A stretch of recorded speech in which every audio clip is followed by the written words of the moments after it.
Here in Mesa sits one of the most endangered roadside inns in the country. This is the Buckhorn Baths Motel, a once vibrant establishment now dimmed with decay.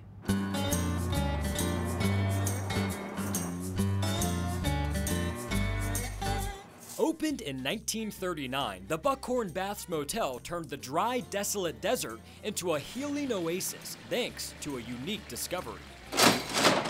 Well, welcome to the lobby of the Buckhorn. This is Victor Linoff, the president of the Mesa Preservation Foundation. So what an incredible property this is. Let's talk history. How did this all start? Well, it started rather inauspiciously.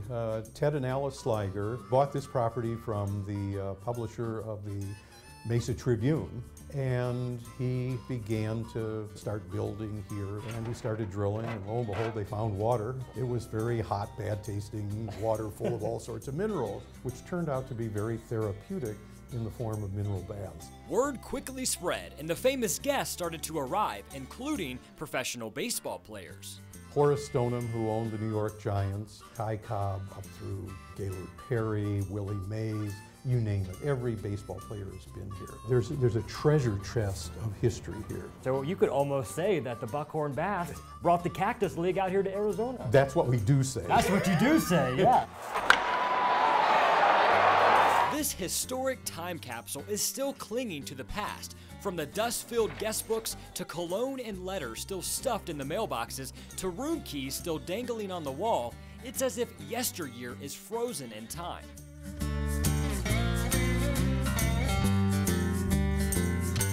Why don't we take a few steps to the north and we'll go into the infamous bathhouse. What it's known for, what makes the Buckhorn, the mineral baths. We gotta check these out. The famous bathhouse still stands today, holding the remnants of all of those that once benefited from the healing waters.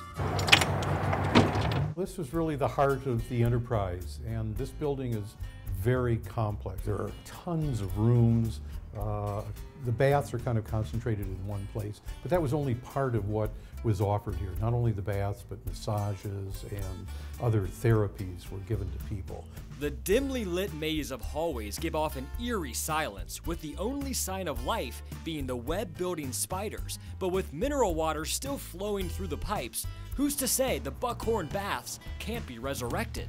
My back's kind of hurting. I think I'm going to take a little plunge in this. It's just crazy to sit here knowing how many people sat inside of these baths. I could have been sitting in the bath that Willie Mays sat in, you know? It's unbelievable, the history here. Since the doors closed in 1999, the 14-year span of abandonment leaves the door only open for deterioration.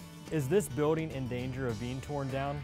We would like to think not, but what happens historically is if you don't pay attention to properties like this, something could happen over time.